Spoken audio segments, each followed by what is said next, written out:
Hello guys! Magluluto po ako ng paksiw na pampano fish. Ito po ang aking mga recipe. Ito po yung pampano fish. Ako lang naman po ang kakain.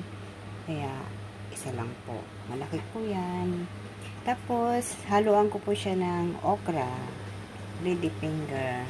Tapos talong. Binalatan ko lang po yung talong kaya ganyan.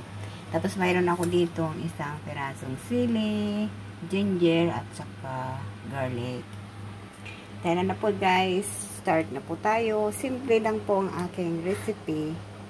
Ito, lalagay ko na po itong isda dito sa aking pan. Yan po guys. Tapos, ilalagay ko po yung ginger, garlic, at saka chili. Ayan. Tapos, yung aking okra. Simple lang po. Ganito lang po. Pag sinagsama-sama na lang po lahat. Ayan. Tapos, lalagyan ko po siya ng oil. Lalagyan ko siya ng oil.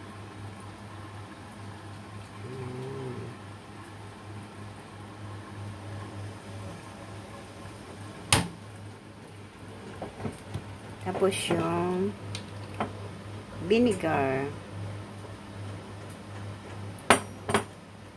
Ito mo yung vinegar, dalawang spoon lang po ng vinegar. Kasi para hindi masyadong maasim. Then lalagyan ko ng paminta. Ay, naparami yung paminta. Sorry. Tapos guys, ihahalo natin para mag-spread yung kanyang paminta.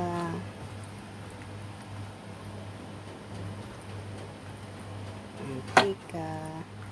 Ganito lang po kasimple kung paano ako magluto ng paksiw. Paksiw, Pangasinan paksiw po yan guys. Tapos, maglalagay po ako ng ganyan lang po na asin. Parang lang, amount of half teaspoon.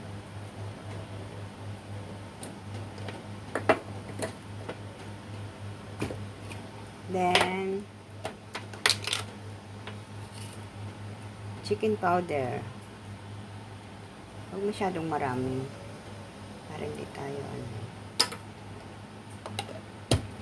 Tapos, ginalagyan ko siya rin ng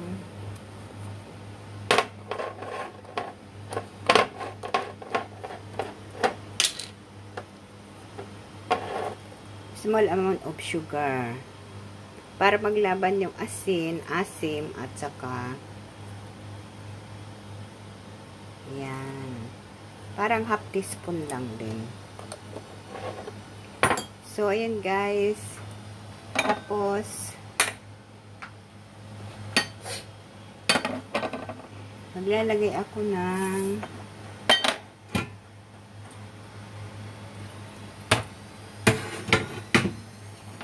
small amount ng tubig. Hindi siya marami. Parang lang. Para kasi pag binamihan mo ng tubig yan, yung talong, magsasabaw yung talong. Tapos, hindi na natin ang apoy. Ayan po ang aking, simpleng paksiw. Kung paano ko i-prepare ang aking paksiw. Ihalo natin ng konti para yung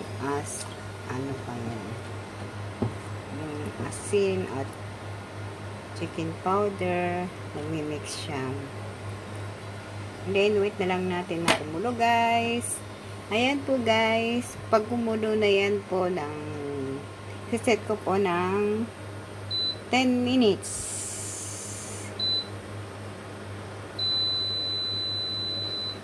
Ayan po. 10 minutes po. 10 minutes.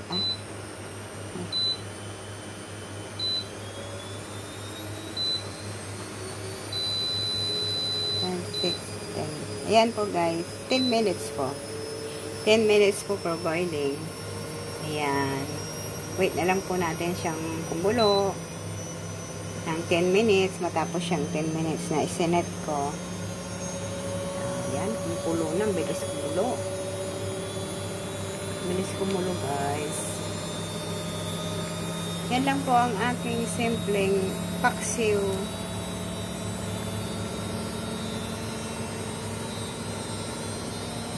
Ayan na po guys. Thank you for watching. God bless po sa inyong lahat. Bye-bye po.